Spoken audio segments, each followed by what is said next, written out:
Muito bem, muito bom dia a todos. É uma alegria mais uma vez estar aqui no Allan Kardec. Muito obrigado, companheira Gladys, aqui sempre muito carinhosa, nos recebendo. Muito obrigado a toda a diretoria, voluntários, colaboradores aqui do Kardec. Muito obrigado a cada um de vocês que na manhã de hoje aqui está, nesta manhã radiosa de domingo, ensolarada, para conversar sobre as máximas do Evangelho de Jesus, sobre o Evangelho deste mestre tão querido, que nos traz há muito tempo já, que nos acompanha desde a formação do globo e que nós precisamos entender. Então, na manhã de hoje, nos facilitadores da felicidade, e como já foi dito, este assunto é sempre recorrente, não é? Porque hoje, com o mundo como está, com as notícias que nós vemos na televisão, nós precisamos refletir qual o verdadeiro sentido da vida, por que nós estamos aqui, qual é a finalidade da nossa reencarnação. Mas eu queria já de início trazer um presente para vocês, evidentemente em forma de poema, em que a poetisa nos convida à reflexão, e ela diz assim: eu sou aquela mulher a quem o tempo muito ensinou a amar a vida, não desistir da luta, recomeçar na derrota, renunciar a palavras e pensamentos negativos, acreditar nos valores humanos, ser otimista. Creio numa força imanente que vai ligando a família humana numa corrente luminosa de fraternidade universal. Continua a poetisa: creio na solidariedade humana, creio na superação de erros e angústias do presente. Acredito nos moços, exalto sua confiança, generosidade e idealismo. Creio nos milagres da ciência e na descoberta de uma profilaxia futura dos erros e violências do presente. Aprendi que mais vale lutar do que recolher dinheiro fácil, antes acreditar do que duvidar. Este poema tem o nome de Ofertas de Aninha aos Moços. É da poetisa Ana Lins dos Guimarães Peixoto Bretas, que nasceu em 1889 e desencarnou em 1985, aos 96 anos. E ela simplesmente escolheu ser feliz através das suas escolhas de vida. Para quem ainda não reconheceu, espero que todos tenham reconhecido, se trata aqui da poetisa Cora Coralina. E ela realmente escolheu ser feliz. Uma vida muito difícil lá nos becos de Goiás, do Goiás Velho. E ela, doceira de profissão, de uma família numerosa, escolheu ser feliz. Teve seu primeiro livro publicado quase aos 70 anos de idade. E soube esperar, soube escolher bem ser feliz.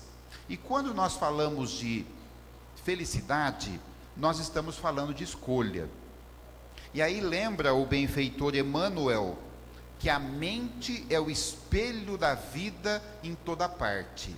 Ora, segundo Emmanuel, é da mente que se expande o pensamento, e é do pensamento que vêm as escolhas. E segundo Emmanuel, o pensamento é a matéria mental. O pensamento, ele tem cor, tem cheiro, tem vida, tem ondulações de frequência. E quando nós pensamos, nós escolhemos. Aí nós colocamos em prática a escolha ou não.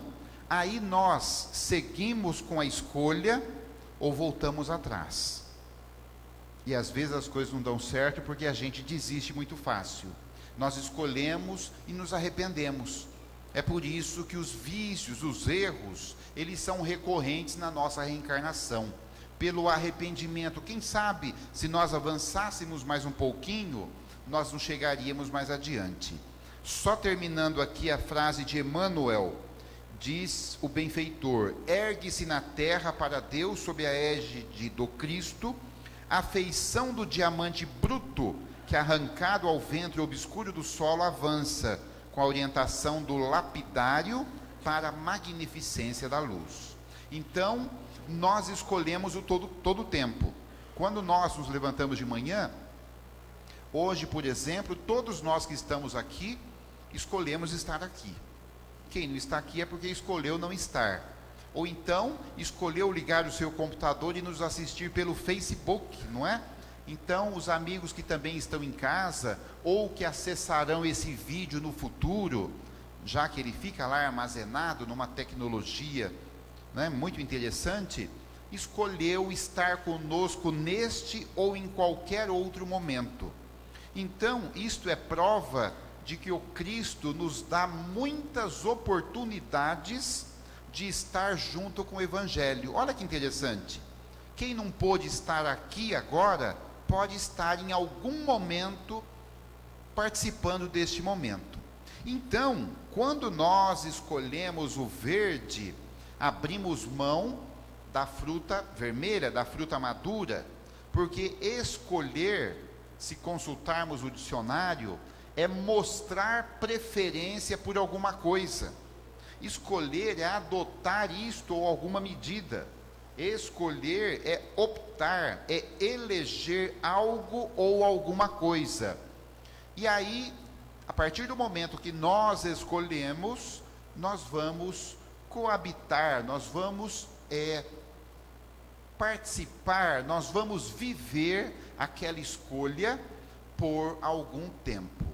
Quem escolhe ter um animalzinho precisa ter consciência, por exemplo, um gatinho, um cachorro, precisa ter consciência de que aquele animalzinho ficará conosco por anos, fará parte da família, às vezes por 10, 15, 20 anos até.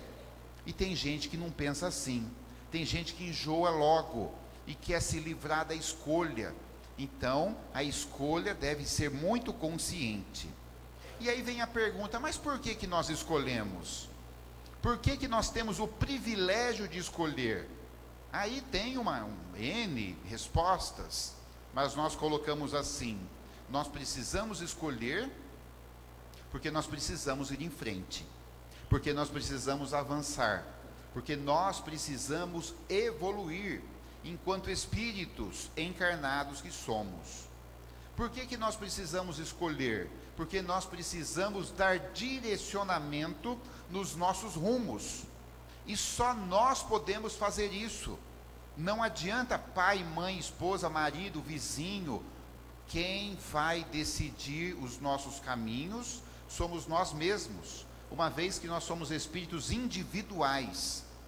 A tarefa, sem dúvida, é coletiva, mas a evolução é individual. Ela vai depender de cada um.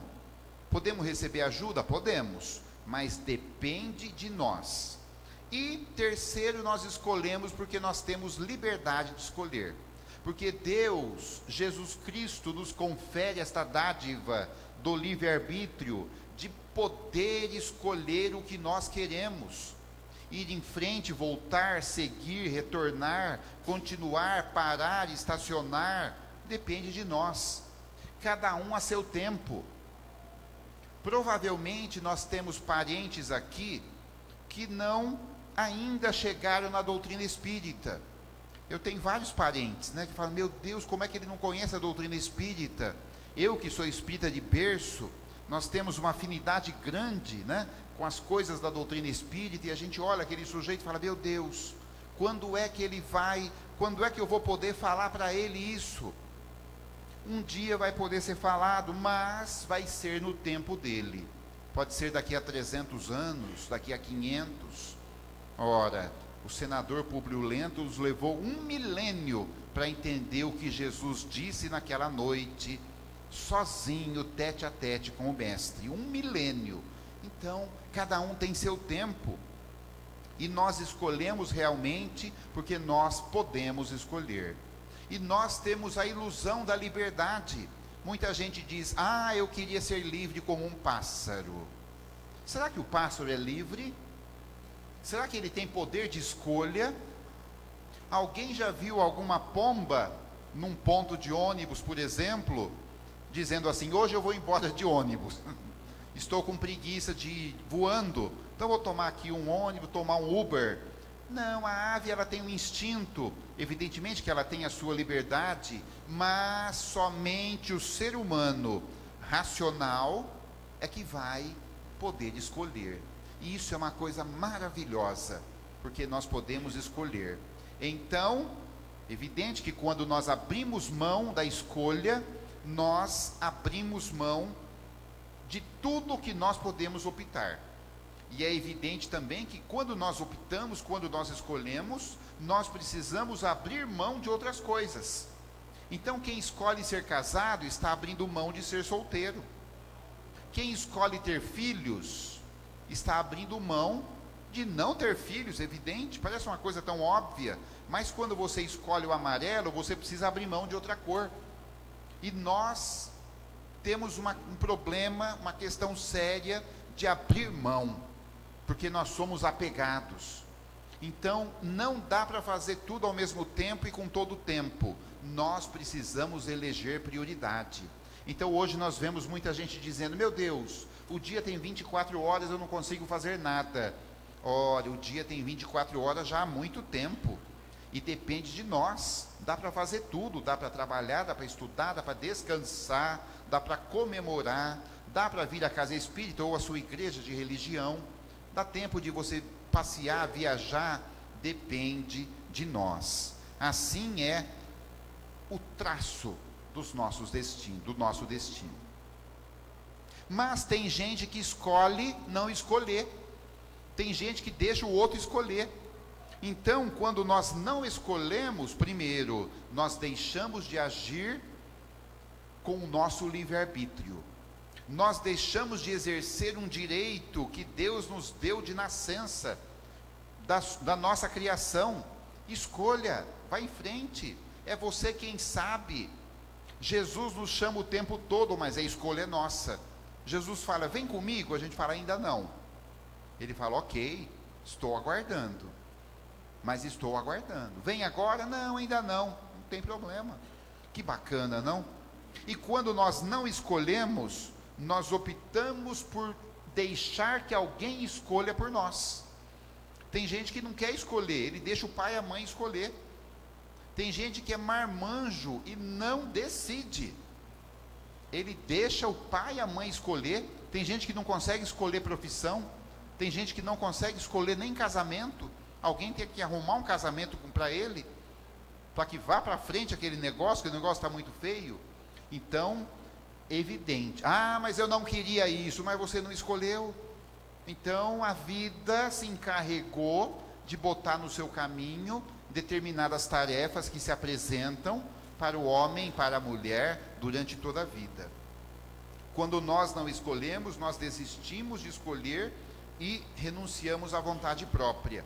E também tem uma coisa interessante: quando nós não escolhemos, também é uma escolha. Olha que interessante, não escolher também é uma escolha. Ah, você não quer escolher nada? Então vamos ver como é que fica, né? E é assim, nas escolhas, nós alinhavamos os destinos, os acontecimentos, e esses acontecimentos todos é que nós vamos chamar de minha vida. Todo mundo aqui diz: ai, a minha vida está de tal maneira. Ora, a minha vida, a sua vida, a nossa vida é um resultado de nossas escolhas, destas e de outras reencarnações. Mas eu queria trazer para vocês um texto. Evidentemente o texto é bem longo, mas eu colhi algumas partes que fala justamente sobre a escolha. E este texto, ele dizem que ele é de Pedro Bial, está lá na internet. Então, ele é referência de Pedro Bial. Então ele diz o seguinte: escolher não é tarefa fácil. No momento em que se escolhe ser médico, se está abrindo mão de ser piloto de avião. Ao optar pela vida de atriz, será impossível, quase impossível, conciliar com a arquitetura. No amor, a mesma coisa, namora-se um mais outro, no excitante vai e vem de romances. Até que chega um momento em que é preciso decidir entre passar o resto da vida sem compromisso formal com alguém, apenas vivenciando amores e deixando-os ir embora quando se findam, ou casar e, através do casamento, fundar uma microempresa, que o casamento é uma microempresa, né? Até com direito à falência. Olha que interessante. Com direito à casa própria, orçamento doméstico, responsabilidades. As duas opções têm seus prós e têm seus contras. Viver sem laços ou viver com laços. E aí, o que nós vamos escolher? Escolher beber até cair ou virar vegetariano, budista, de uma forma mais radical? A escolha é nossa. Todas as alternativas são válidas, mas há um preço a pagar por elas. Quem dera pudéssemos ser uma pessoa diferente a cada 6 meses. Quem dera ser casado de segunda a sexta e solteiro no fim de semana. Aí seria... Quem dera ter filhos quando se está bem disposto e não tê-los quando se está cansado, está meio para baixo. Por isso é importante, diz o poeta aqui, o autoconhecimento. Por isso é necessário ler muito, ouvir os outros, estagiar em várias tribos, prestar atenção ao que acontece em volta e não cultivar preconceitos. Nossas escolhas não podem ser apenas intuitivas, elas têm que refletir o que a gente é. Lógico que se deve reavaliar decisões, trocar caminhos, ninguém é o mesmo para sempre, mas que essas mudanças de rota venham para acrescentar e não para anular a vivência do caminho anteriormente percorrido. A estrada é longa e o tempo é curto. Não deixe de fazer nada que queira, mas tenha responsabilidade e maturidade para arcar com as consequências dessas ações. Lembre-se, suas escolhas têm 50% de chance de dar certo, 50% de dar errado. A escolha é sua. Quem não escolhe não quer correr riscos. Então, por isso que nós temos que imitar a criança. Como diz Jesus lá na criança, no deixar vir a mim os pequeninos, com relação à pureza, à simplicidade. Porque a criança é muito interessante. Se você pega uma criança de 4, 5 anos e diz para ela, vem comigo, vamos? Ela fala, vamos. Você pega um adulto e fala, vamos. Ele fala aonde, com quem, por quê, quanto vai custar, que hora vai voltar, como é que vai ser, porque a gente fica na defensiva sempre. Então a criança tem essa ânsia e nós precisamos imitá-la. A criança aí na tela tem vontade de aprender algo, tem vontade de descobrir, de experimentar, de ousar, de trilhar um caminho, de ser gente, de ser um indivíduo, de ser um cidadão, deixar um legado, deixar uma marca. E assim deve refletir as nossas escolhas. A doutrina espírita nos leva à reflexão sempre, com direito a escolhas. O espírita não é obrigado a nada. Ele não tem que usar uma determinada roupa, um determinado corte de cabelo. Ele não é obrigado a ler determinado livro, participar de determinado curso, ouvir determinada palestra. Nós somos livres para escolher o que nós queremos e aquilo que faz bem para nós. Então muita gente admira, fala, quem é o chefe lá do espiritismo? Outro dia me perguntaram, viu, quem que é assim na hierarquia espírita, quem que manda lá?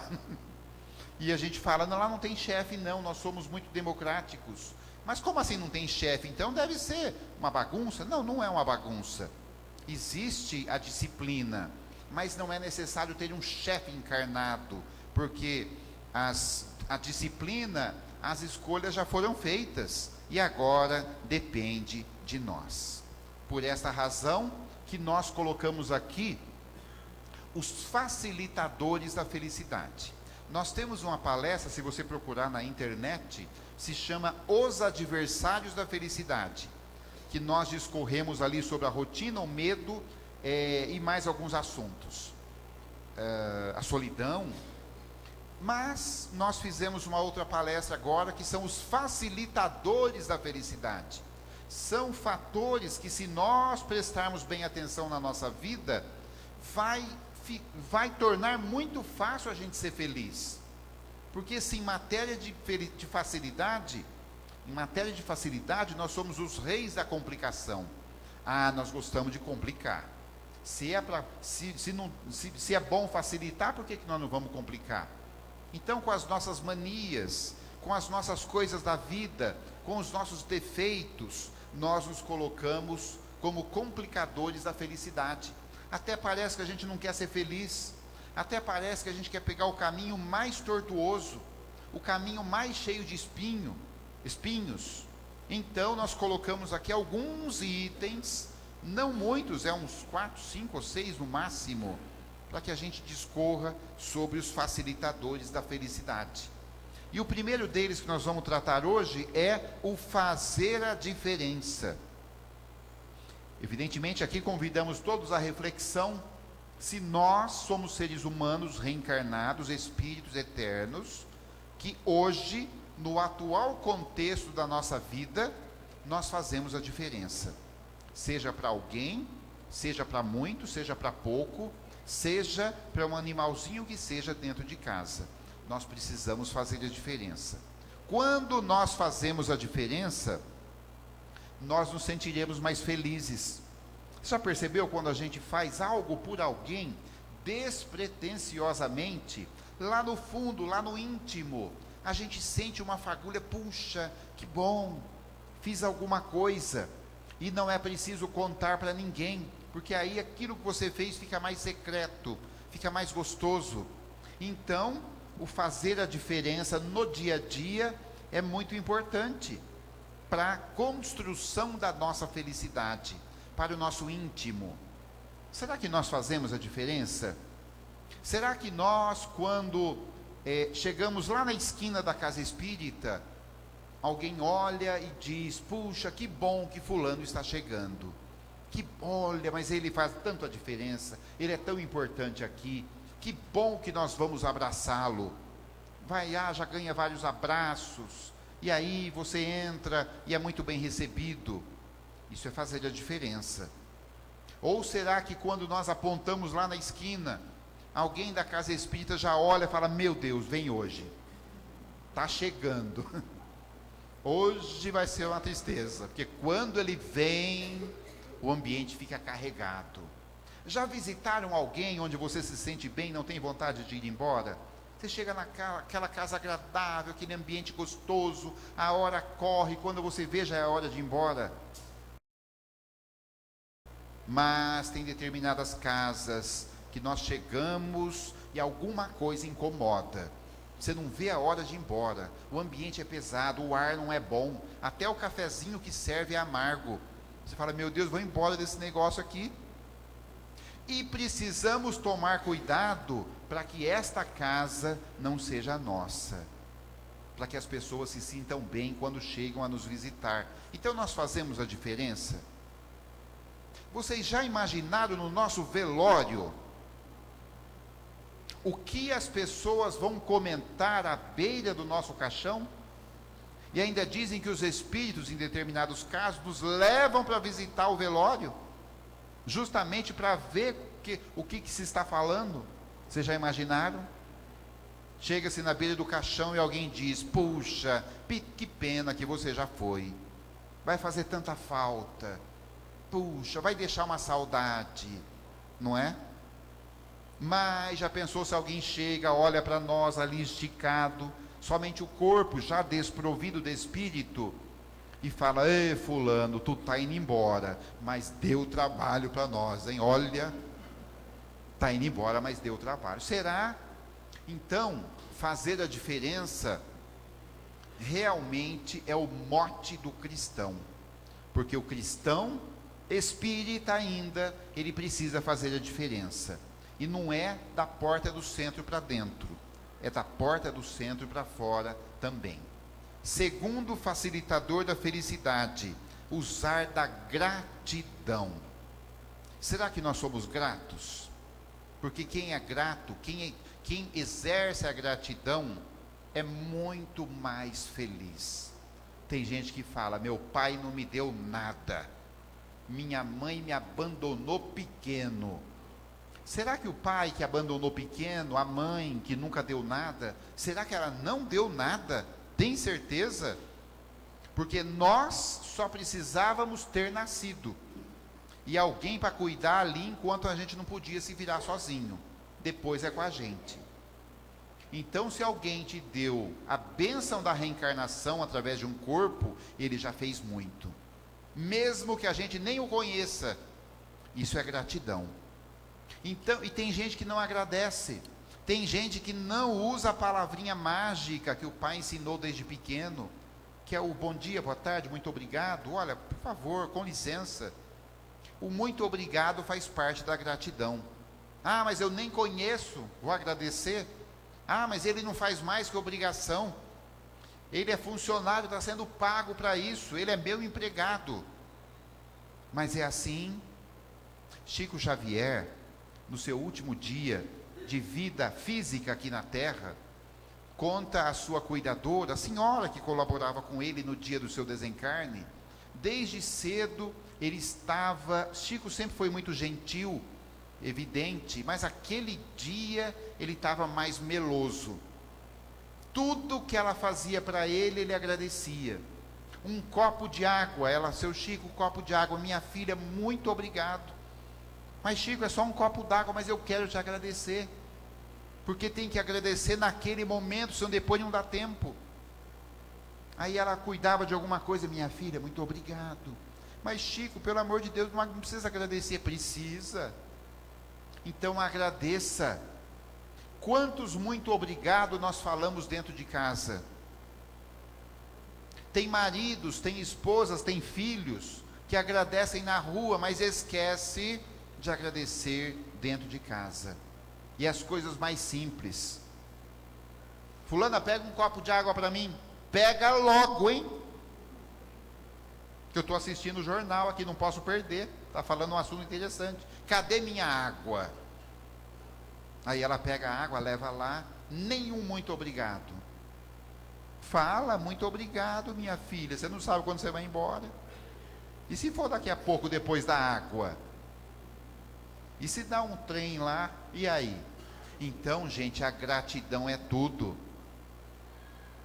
E nós falávamos de Chico Xavier, a gratidão, ensina o Chico, faz parte do amor. Quando a gente ama, a gente agradece. E aí eu me lembro de um causo do Chico, que conta a um dos seus amigos, que conviveram com ele lá em Uberaba, e ele disse que naquela tarde, era um sábado, e Chico ia sair em caravana, lá naqueles bairros bem pobres de Uberaba, favela. E o Chico, então, muito característico, aquele seu terno surrado, aquele terninho puído que ele sempre usava, muito feliz porque ia mais uma vez visitar os irmãos lá na favela. E conta este amigo que o Chico, ao sair de casa, antes de entrar num dos carros que fariam a caravana, um dos carros dos amigos, que ele tinha muitos, o Chico passou pela sala e tinha um balcão, em cima do balcão tinha um baleiro, e o Chico abriu aquele baleiro e pegou um punhadinho de bala e colocou no bolso do paletó. Aí pegou mais um punhadinho de bala e colocou no outro bolso do paletó. Conta este amigo que foi um punhadinho de bala, não foi um punhadão não, foi um punhadinho, colocou aqui, e entraram no carro e foram para a tal da caravana, para a favela. Aí chegando na favela, os carros pararam, o Chico desceu, e já vieram algumas crianças. Tio Chico chegou, já sabia que ia ganhar alguma coisa, aquele, né? E o Chico então, com aquelas crianças ali, já chegou a primeira criança. O Chico olhou nos olhos da criança e disse: olá fulano, chamou a criança pelo nome, tudo bem? Como é que está seu pai fulano de tal? E sua mãe ciclana? Melhorou da perna? Sua mãe está assim, está assado? E aí ele abraçou a criança beijou ele botou a mão no paletó e tirou algumas balas e deu para a criança. Aí veio a segunda criança, de novo ele repetiu o mesmo processo. Boa tarde fulano, chamou a criança pelo nome de novo. Como é que está seu pai, sua mãe? Teve uma conversa rápida, mão no bolso, bala. Terceira criança, chamou pelo nome, conversou um pouquinho, deu umas balinhas para ela, e aquilo foi. Terminou aquelas 6, 10 crianças, na outra rua vieram mais 20. De novo, Chico, fulano, como é que está seu pai, sua mãe? Chamou pelo nome de novo, e aquilo foi chamando pelo nome, e dando bala, e aquilo já tinha umas 2 horas. No final da caravana, quase escurecendo, este amigo que estava observando, e estava ajudando na caravana, e que viu ele pegar as balas lá no baleiro, no final dessa conversa, com todo aquele povo, e aquilo já tinha umas 100, 120 crianças, se fosse somar, no final ele tinha 2 perguntas a fazer para o Chico, este amigo. 2 perguntas. A primeira pergunta ele não fez, porque ele ficou com vergonha. Mas a primeira pergunta, então nós não temos uma resposta. A segunda pergunta ele fez.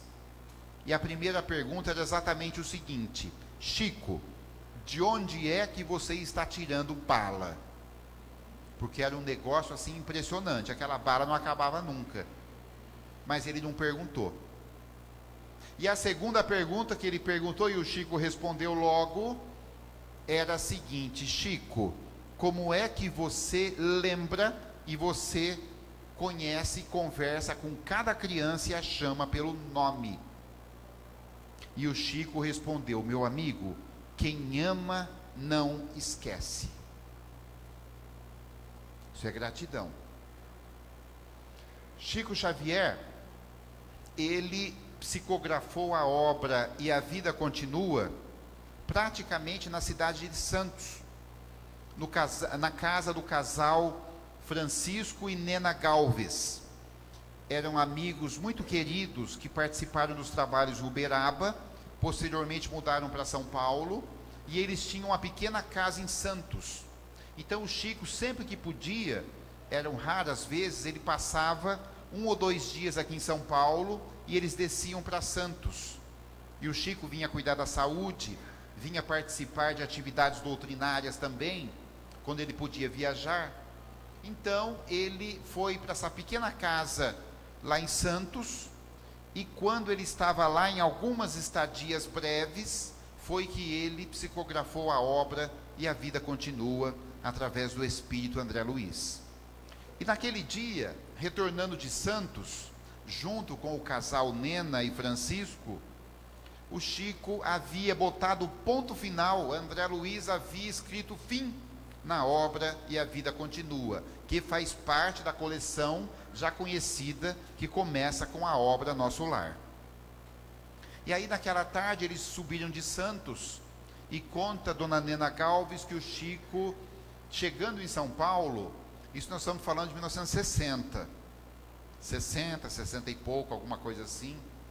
E aí o Chico, chegando em São Paulo de carro, ele diz: Francisco, eu preciso lhe pedir uma gentileza, dentro do carro. Aí o Francisco falou: pois não, Chico, o que foi? Eu preciso ir a um lugar, já estava escuro, eu preciso ir a um lugar. Aí o Francisco: pois não, Chico, você quer ir aonde? Eu preciso ir no bairro do Morumbi. Aquele tempo, o bairro do Morumbi, não sei se vocês conhecem o Morumbi, ele tem muitas curvas, e naquele tempo as curvas eram sem asfalto, então eram praticamente sítios, chácaras. E Chico, você quer ir no Morumbi? Não tinha iluminação elétrica na rua, era um breu só aquilo, e o Chico querendo ir no Morumbi 7, 8 horas da noite. Aí o Galvez falou: mas Chico, você precisa ir lá? Eu preciso.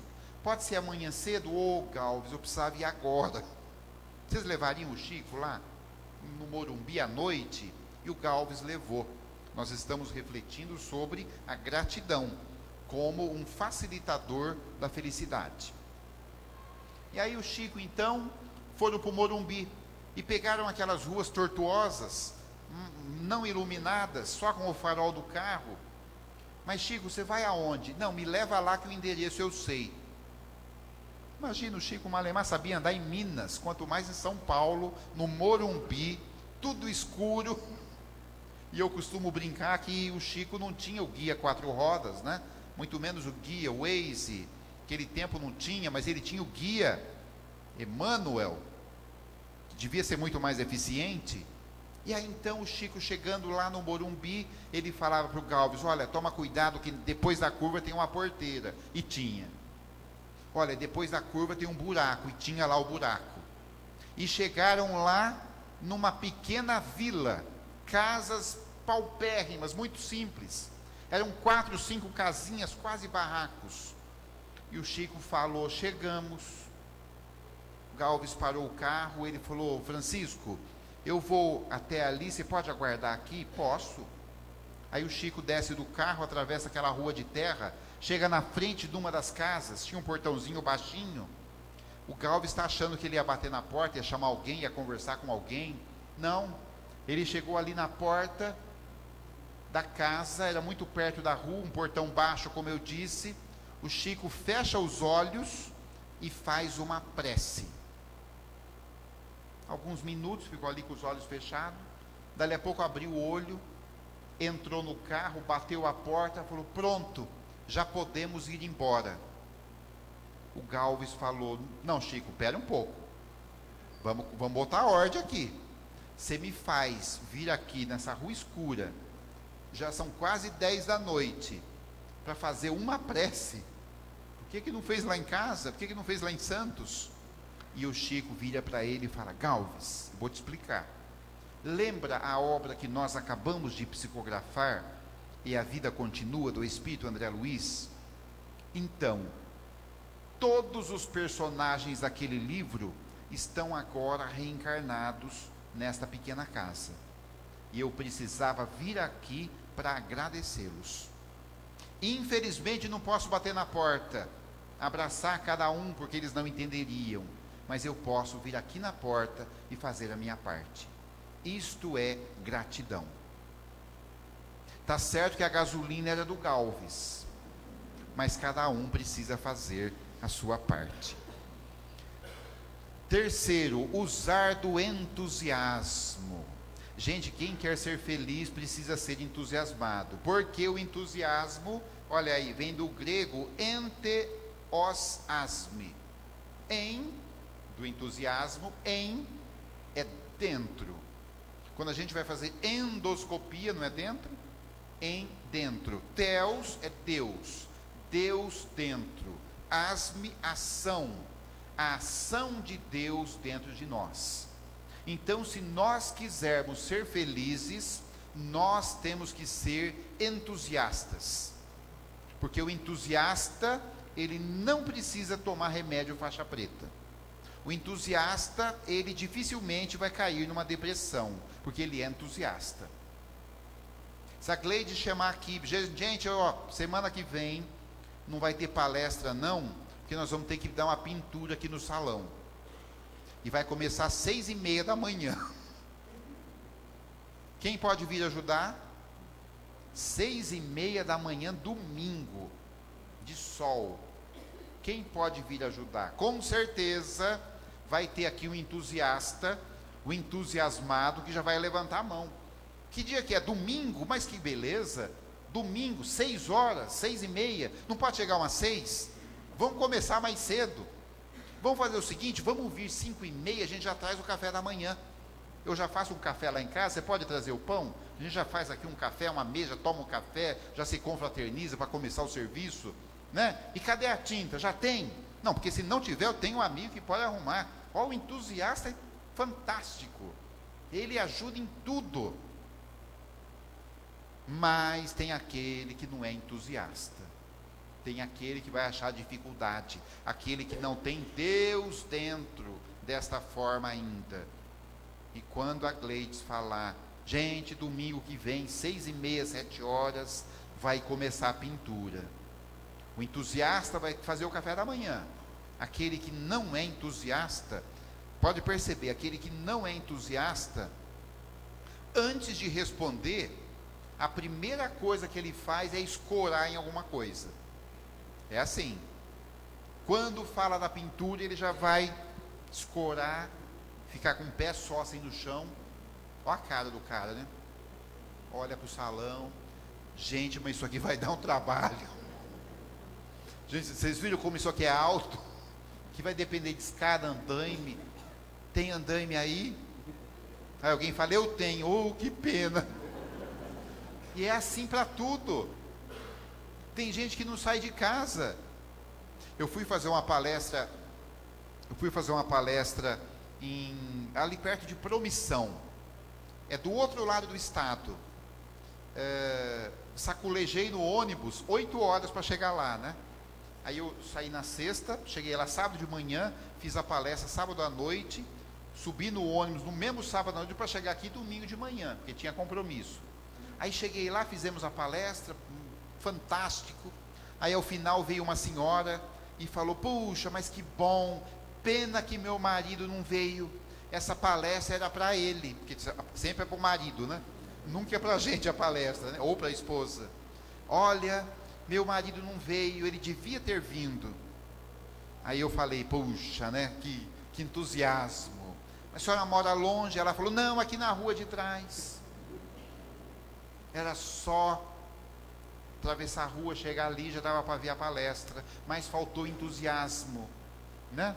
Eu falei: mas ele não veio por quê? Ah, ele falou que não se dá com palestra, ele sente um sono, ele sente assim um negócio ruim, uma moleza, então ele nem vem, ele prefere ficar lá na poltrona dele, assistindo o jornal dele, ele não vem. Pensei comigo: sono é quem sacolejou 8 horas no ônibus e não dormiu, né? Então, entusiasmo, isto é muito importante para nós. Tem um outro caso muito interessante, que eu ouvi outro dia, um sujeito foi lá na Aparecida do Norte. Alguém já foi na Aparecida do Norte? No dia 12 de outubro, é gente para dedéu, é gente saindo por todos os... é fantástico a fé, não é? E aí então, esse sujeito foi na Aparecida do Norte, olha o que é o entusiasmo, e ele então foi de excursão, de ônibus, e combinou então às 4 horas da tarde, desde a madrugada ali andando, mais 4 horas, combinaram se encontrar no ônibus para seguir viagem de volta. E ele então, quando foi umas 3h30, já estava retornando para o ônibus, e vocês sabem como é que retorna na Aparecida do Norte, é entre as pessoas, e aquele sacrifício para passar aquela gentarada toda. Aí ele lembrou que ele havia prometido para algumas pessoas que ele ia levar uns terços, um terço, aqueles tercinhos, né? E ele teve que volta ele lá no não sei aonde, para achar a primeira barraquinha onde vendia terços. E ele então chegou lá e falou: olha, eu preciso levar o terço, só que eu estou atrasado para o meu ônibus, não é? Olha o que é o entusiasmo, né? Fosse eu, nem voltava lá, deixa para outra vez, mas ele voltou.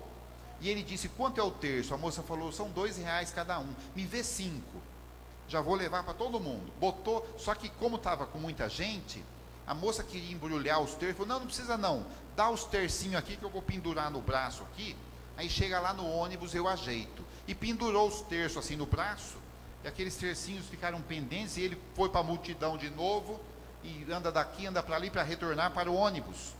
Quando ele estava quase chegando no ônibus, alguém falou para ele: moço, quanto está o terço? Se fosse eu, falava o quê? Não é nada, eu estou comprando para minha mãe, para o meu pai, né?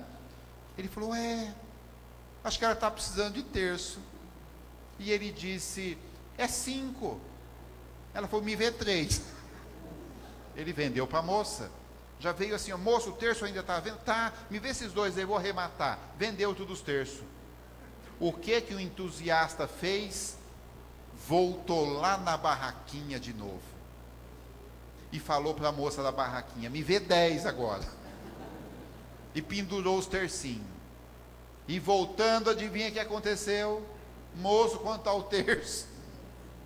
Ele deu umas 3, 4 viagens e levou terço para a família inteira, e mais R$100 no bolso de lucro. Esse é o entusiasta. A gente faria isso? Não rotular. Já falamos aqui, provavelmente na outra palestra, sobre o rótulo. E quando nós rotulamos alguém, nós deixamos de ser felizes. Porque quando você rotula, você emite um pensamento, e aquilo é complicado, aquilo é energia, não é? Tem a doutora Deusa Samu, da cidade de São Paulo, psicóloga clínica. Ela nos conta em palestra que certa feita, no seu consultório particular, chegou uma jovem de mais ou menos 30 e poucos anos, e quando a jovem sentou na frente dela para a primeira terapia, para a primeira consulta, a jovem já se desmanchou em lágrimas. Nossa, chorou copiosamente, né? Chorou. Aí depois de uns 15 minutos de choro convulsivo, ela se recompôs e falou para a psicóloga: doutora, a senhora não liga não, que eu sou assim mesmo. Desde pequena minha mãe já me chamava de boca mole. Olha a boca mole lá. Então, isso é o rótulo. Então agora eu choro por qualquer coisa, eu sou manteiga derretida. Se eu estou feliz eu choro, se estou triste eu choro. Então, quando nós falamos para a criança, você é boca mole, você está imprimindo ali um rótulo. Quando você diz à criança, este menino não vai dar em nada, pode ser que dê, pode ser que não dê. Ah, mas você é muito... Quem somos nós para rotular os outros? Então, quando nós rotulamos, nós deixamos de observar a essência daquele ser humano. Porque nós temos muitos defeitos, mas nós temos qualidades fantásticas. E quem somos nós para exacerbar os defeitos dos nossos companheiros? Se puder falar bem, fale, mas não rotule. Esta é a questão. E por último facilitador de hoje é a simplicidade.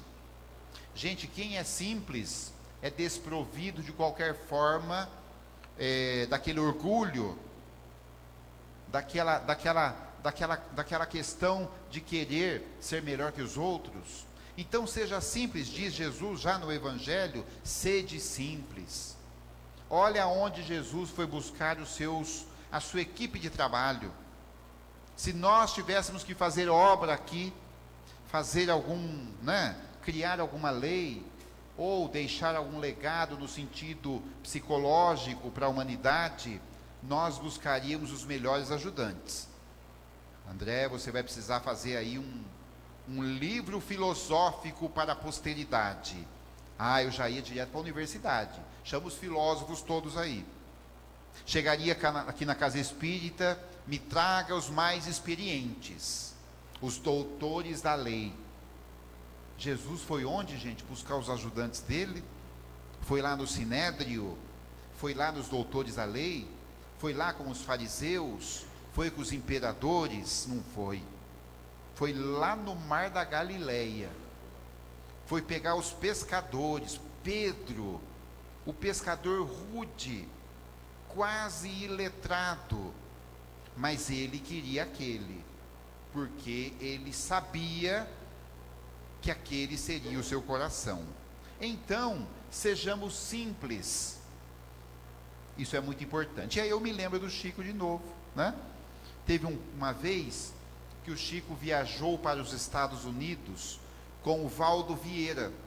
E o Chico foi fazer lá, tinha lá algum compromisso doutrinário, e ele então foi para os Estados Unidos, estiveram em Nova York, fundaram os centros espíritas no exterior, e o Chico então conta que ele estava no hotel, e o seu Valdo Vieira foi para um outro compromisso, ele ficou no hotel, tomou o café da manhã muito cedo, e quando foi lá para o meio-dia, ele estava com uma fome, e ele queria almoçar, mas não tinha almoço no hotel, ele precisaria sair para algum restaurante, ou alguma lanchonete para comer alguma coisa, e ele com uma fome, aí ele saiu na porta do hotel, e ficou ali esperando, porque ele precisaria perguntar para alguém, onde é que ele comia, aí passava um, ele olhava, passava outro, e ele vestido muito modestamente, como lhe era característico, aí de repente, ele com uma fome, já era quase 1h da tarde, ele viu chegando uma senhora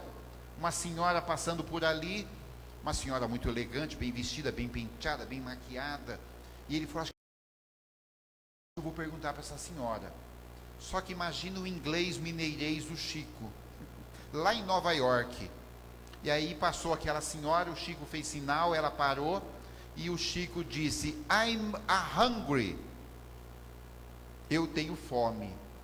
Ela então já fez sinal para ele acompanhá-la. Ele falou, agora acertei, né? Ela vai me conduzir a um restaurante, eu vou poder matar a minha fome. E aí a senhora levou ele para uma lanchonete, sentou ele ali, sentou na frente dele, o acompanhou na refeição, Ele comeu ali o lanche, alguma coisa, e depois de meia hora, já satisfeito, ele fez menção de botar a mão no bolso para tirar o dinheiro, para pagar a conta. Ela fez sinal que não. Disse ali no inglês, que ele pôde entender, que ela pagaria a conta.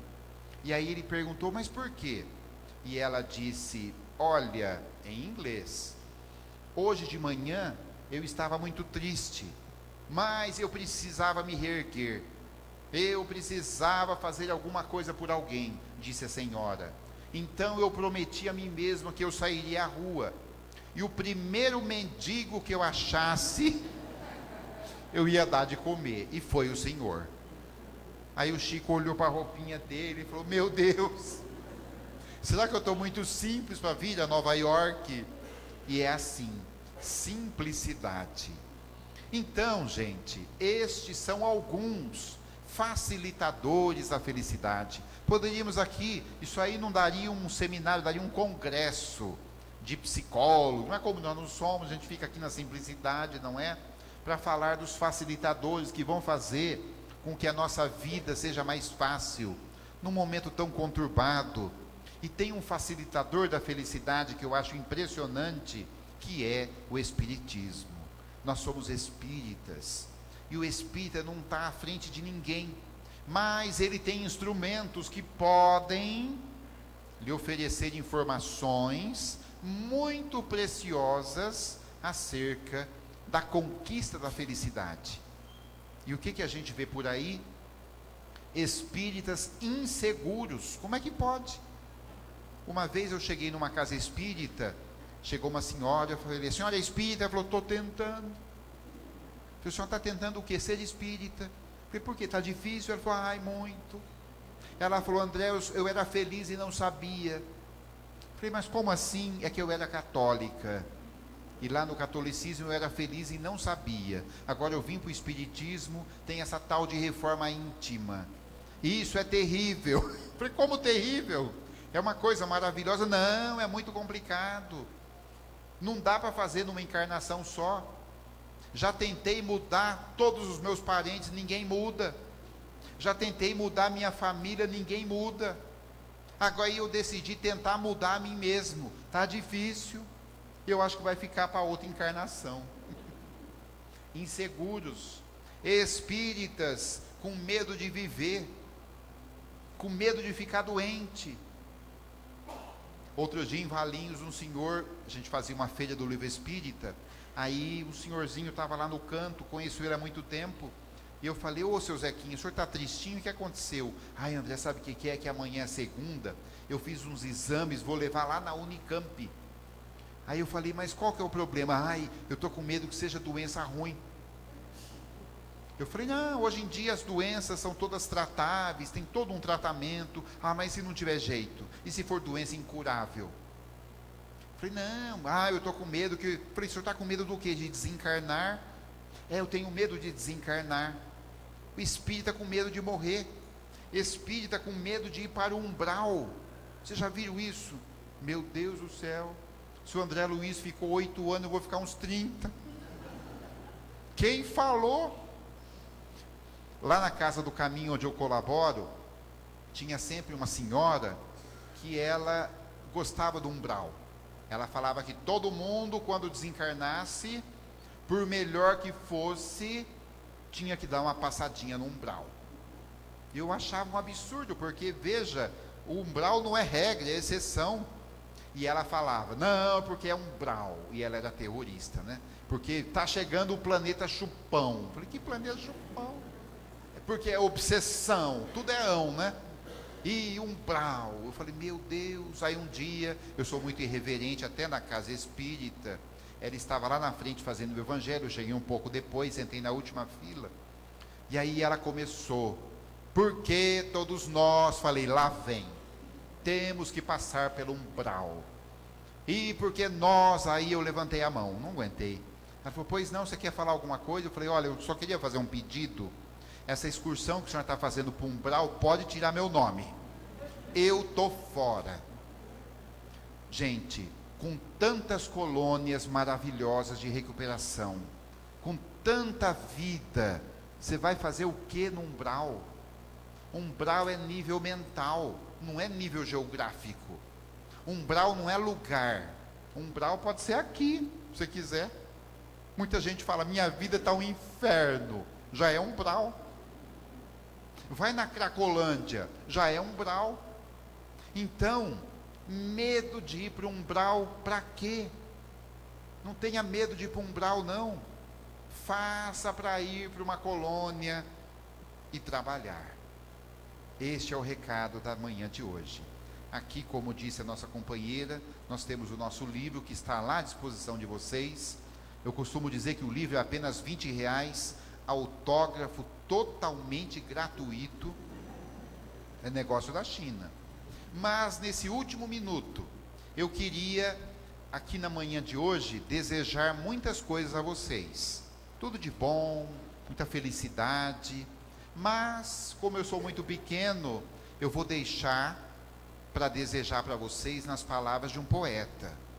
Nas palavras de um poeta que viveu no século XIX. Um poeta que viveu aqui na Terra, um escritor, e ele tem um poema chamado Desejos, de 1800 e alguma coisa. E o poeta é Victor Hugo. Aqui na Terra, autor do livro Os Miseráveis, uma obra-prima, e depois desencarnado com outras obras psicográficas através de vários médiuns.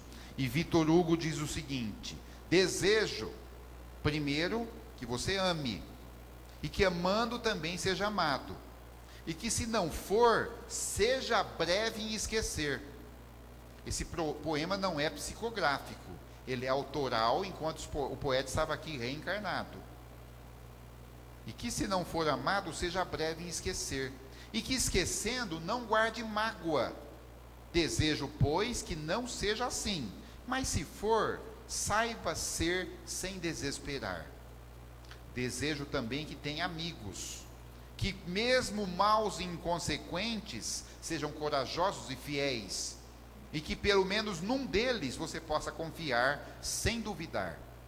E porque a vida é assim, desejo ainda que você tenha inimigos, nem muitos nem poucos, mas na medida exata, para que algumas vezes você interpele a respeito das suas próprias incertezas. Desejo depois que você seja útil, mas não seja insubstituível, e que nos maus momentos, quando não restar mais nada, essa utilidade seja suficiente para manter você de pé. Desejo ainda que você seja tolerante, não com os que erram pouco, porque isso é fácil, mas com os que erram muito e irremediavelmente, e que fazendo bom uso dessa tolerância, você sirva de exemplo aos outros. Desejo que você, sendo jovem, não amadureça depressa demais, e que sendo maduro, não insista em rejuvenescer, e que sendo velho, não se dedique ao desespero, porque cada idade tem o seu prazer e a sua dor, e é preciso que eles escorram por entre nós. Desejo, por sinal, que você seja triste, não o ano todo, mas apenas um dia.